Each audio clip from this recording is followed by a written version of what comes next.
시청자 여러분 안녕하십니까? 헬로티비 뉴스입니다. 첫 소식입니다. 서울에 호우특보가 발령되는 등 많은 비가 내리면서 하천 수위가 높아져 불광천과 안양천의 진입로가 통제됐습니다. 11일 오후 3시를 전후해 서울에 호우경보가 발령된 가운데 시간당 70mm의 강한 비가 내렸는데요.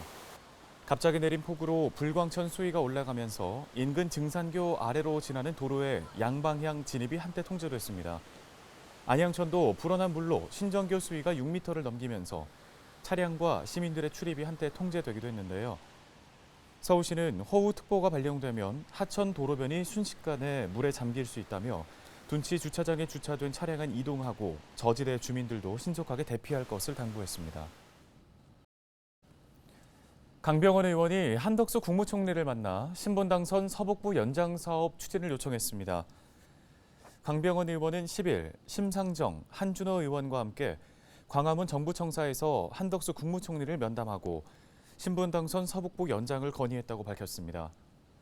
이날 면담에서 강 의원은 서울과 경기 서북권은 열악한 철도 교통과 통일로 하나에 의존하는 도로 상황으로 극악의 교통 체증을 겪고 있다며 신분당선 연장 사업이 추진될 수 있도록 정부 차원의 결단을 내려달라고 주문했습니다. 그러면서 신분당선 서북부 연장은 윤석열 대통령의 대선 공약이자 여야 공통의 약속이었다고 덧붙였는데요.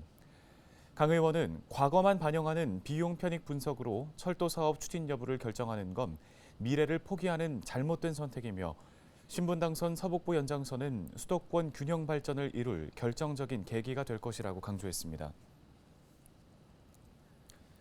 기후행동 은평전환연대 등 은평 지역 시민사회단체가 은평구 의회에 일본 후쿠시마 방사성 오염수 방류 반대 결의안을 채택하라고 요구했습니다.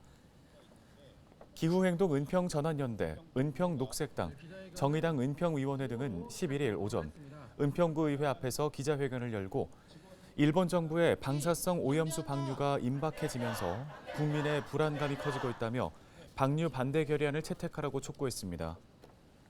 후쿠시마 핵 오염수 해양 투기 방류를 반대하고 이 반대를 하는 결의안을 채택해달라고 은평구의회에 요구하기 위해서 이 자리에 나와 있습니다.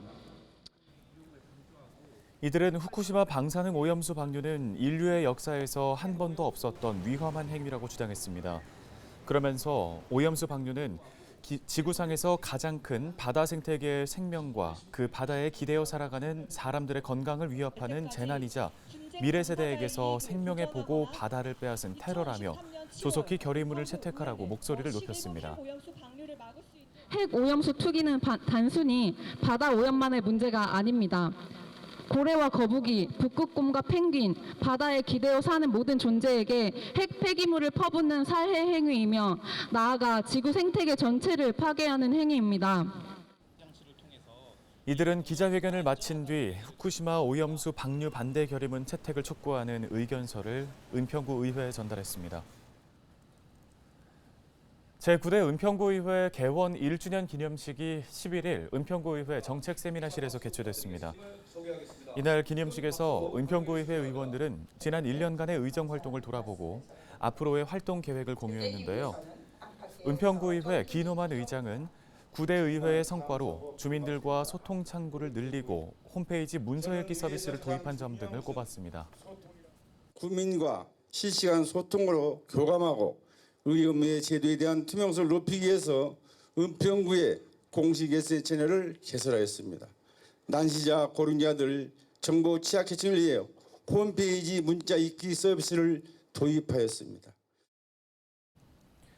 다음 소식입니다. 서울에서 발생한 전세 사기가 2,700여 건에 이르고 그 피해액은 7천억 원에 육박하는 것으로 나타났습니다. 서울시의회 최진혁 의원이 공개한 자료를 보면 지난해 8월부터 올해 5월까지 10개월간 서울에서 발생한 전세 사기 보증 사고는 2,709건이며 피해액은 6,935억 원인 것으로 집계됐습니다. 자치구별로는 강서구가 819건, 피해액은 1,950억 원으로 가장 많았고 구로구와 금천구, 양천구 순으로 나타났습니다. 서울시는 전세 사기 피해 지원을 위해 지난 2월부터 전월세 종합지원센터를 운영하고 있으며 지난달까지 3,800여 건의 상담이 이루어졌습니다. 하반기 서울 지하철의 요금이 150원 인상될 전망입니다. 서울교통공사는 경영 개선을 위해 당초 200원을 올릴 예정이었지만 시민들의 부담을 고려해 150원을 인상하는 안을 검토하고 있는 것으로 알려졌습니다. 시는 12일 대중교통 요금 인상을 위한 교통요금 조정 물가대책위원회를 열고 지하철과 버스 요금 인상 폭을 심의할 예정인데요. 서울의 지하철 요금은 지난 2015년 200원 인상한 이후 7년째 동결된 상태입니다. 네, 본격적인 장마철 이번 주 내내 비가 이어질 것으로 예상됩니다. 특히나 순간적으로 빗줄기가 굵어지는 집중호우가 내리면서 주의가 필요해 보이는데요. 여기에 올해가 또 가장 더운 해로 기록될 것이라는 전망까지 나왔습니다. 네, 한국자연재난협회 김승배 본부장 연결해서 날씨 이야기해 보겠습니다. 본부장님, 먼저 이번 주 내내 비가 예보돼 있는데요. 서울 수도권 날씨가 궁금하고요. 계속해서 비가 쭉 내릴 예정인지, 그리고 왜 이렇게 요즘에 국지성 호우 형태로 바뀌게 된 건지가 궁금합니다. 지난 6월 25일 올여름 장마가 시작된 이후 계속해서 매일 어디에선가는 비가 내리는 날씨가 이어지고 있습니다. 11일인 화요일 아침에도 이 서울 등 중부지방에서 국지성 비가 내리기 시작했는데요. 이러한 상태가 앞으로 당분간 계속이 될 것으로 보이고요. 정체전선은 남해상에 머물러 있습니다. 그런데 중부지방은 기압골이 지나면서, 그러니까 남쪽에서는 고온다 습한 공기가 계속 우리나라 상층까지 올라오고 있고, 저 북쪽에서는 찬 공기가 내려오면서 그 차고 건조한 공기와 따뜻하고 습한 공기가 우리나라 부근에서 계속해서 부딪히면서 대기가 불안정한 상태가 이어지고 있기 때문에 비가 지금 여러 날 내리는데, 특히 이번 주말경에 또 수도권을 비롯한 우리나라 전국에서 국지적인 폭우가 우려가 되는 상황입니다. 네, 알겠습니다. 또 지구의 평균 기온이 최근 나흘 중에 사흘간 사상 최고를 경신했다고 들었습니다. 올여름 12만 년 만에 더위가 예고돼 있다고도 하던데 어떻게 전망하세요? 네, 지구 온난화는 매년 진행이 되고 있습니다. 그러니까 한 해가 지나고 나면 그 1년 전 연 평균 기온을 비교해 보면 매년 그 기록이 갱신되고 있는데요. 올여름도 그 지구 온난화 속에서 역시 무더운 여름이 될 것으로 보입니다. 지난 봄부터 5월부터 유럽 또는 북아프리카, 인도, 동남아, 중국, 일본, 우리나라 등 본격 여름이 되기 전에도 굉장히 높은 기온을 기록을 했는데요.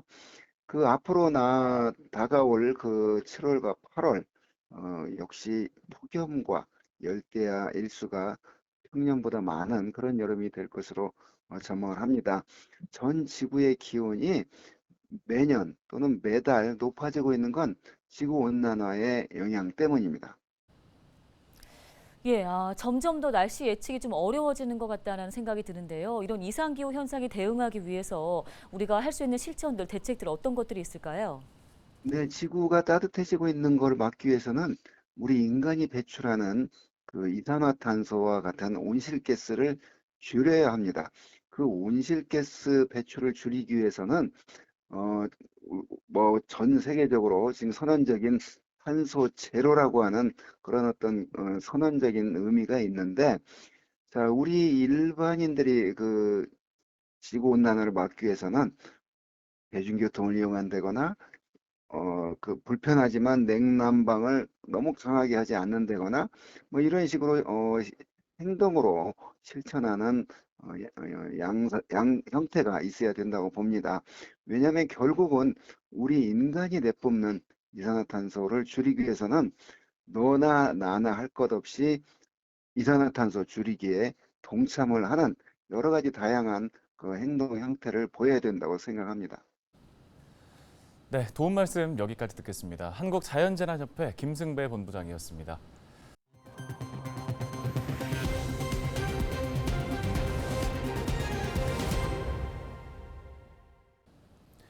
네. 네, 11일 본격적인 더위가 시작된다는 초복을 맞아서 사람들이 삼계탕과 같은 보양식을 찾게 되잖아요. 네, 이 보양식 가운데 개고기로 만든 보신탕에 대한 인식이 바뀌게 되면서 요즘에 염소고기가 그 대체 음식으로 인기를 끌고 있습니다. 이나라 기자가 다녀왔습니다.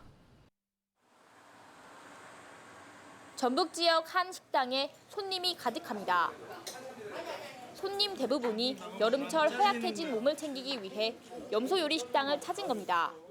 보신탕도 이제 예전에는 많이 잡섰는데 지금은 많이 찾으시는 분들도 없고 거의 염소탕으로 다 돌아섰어요. 복날은 거의가 한 80%라고 보시면 돼요. 평상시 저기에 배라고 보시면 돼요.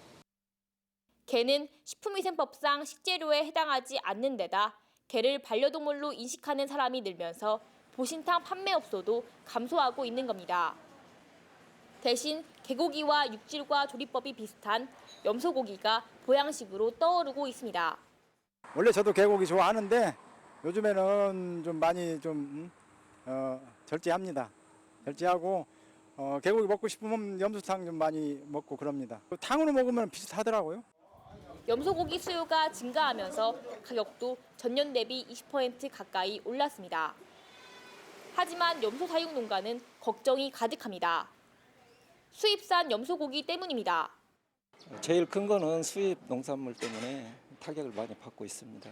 호주산 그 수입 냉동 염소가 많이 수입이 돼가지고 지금 국내산 염소들이 조금 가격이 조금 되고 있습니다. 충남 홍성군 등 일부 지자체는 복날을 맞아 염소고기 취급 업소를 대상으로 원산지 표시 단속에 나섰습니다. 반려동물 인구 확산으로 변화하는 보양식 문화, 관련 산업 육성 방안 마련과 위법행위 단속 강화가 필요하다는 목소리가 나옵니다. 헬로티비 뉴스 이나라입니다. 1년 중 가장 더운 삼복더위. 복날의 복은 엎드릴 복자로 사계절을 오행설로 봤을 때 가을의 서늘한 금의 기운이 여름의 뜨거운 화의 기운을 두려워해 납작 엎드려 감춘다는 뜻인데요. 그만큼 복날은 서늘한 기운도 맥을 못 추릴 정도로 더위가 기승을 부리는 시기를 의미합니다. 조선시대에는 삼복더위를 물리치기 위해 일부 신하들에게 얼음을 하사했다고 하는데요. 18세기 이전에는 왕과 양반들의 소유였을 만큼 귀했던 얼음을 하사할 정도면 무더위를 피하는 것이 얼마나 중요한지 알 수 있죠. 우리 선조들은 햇볕이 뜨거운 여름에도 농사를 지어야 했기 때문에 영양이 풍부하고 칼로리가 높은 음식을 섭취해야 했는데요. 이런 음식들은 대부분 고기나 생선을 푹 끓인 탕 종류가 많습니다. 유일하게 고기라고는 소고기, 돼지고기는 명절 아니면 먹을 수가 없어요. 너무 먹을 게 없기 때문에. 그런 상황에서 단백질이라고 보충할 수 있는 게 일반 사람들이 게거든요. 이 세시풍 속에서 나왔던 시절 음식이라는 것은 대부분 보면 그 워낙에 어떤 그 영양 실조가 심한 사회였고, 그런 데서 최소한의 신체 건강 유지를 위해서 이때는 이거는 꼭 먹어라 이런 식으로 생겨났다고 봐야 돼요. 소고기, 닭고기가 귀했던 시절에는 단백질을 보충하기 위해 보신탕을 먹었지만 오늘날에는 반려견을 기르는 견주들이 많아지고 문화적인 인식도 바뀌면서 주로 삼계탕을 먹습니다. 삼계탕은 찹쌀에 인삼, 마늘, 대추와 밤 등 몸에 좋은 재료와 함께 닭을 푹 고아서 만든 음식. 땀을 많이 흘리고 체력 소모가 큰 여름, 몸 안과 밖의 온도차가 크면 위장 기능이 약해져 기력을 잃고 병을 얻기 쉬운데요. 닭과 인삼은 열을 내는 음식이라 따뜻한 기운을 내장 안으로 불어넣고 더위에 지친 몸을 회복하는 효과가 있다고 합니다. 올여름 체력 보충하고 건강한 여름 나시기 바랍니다.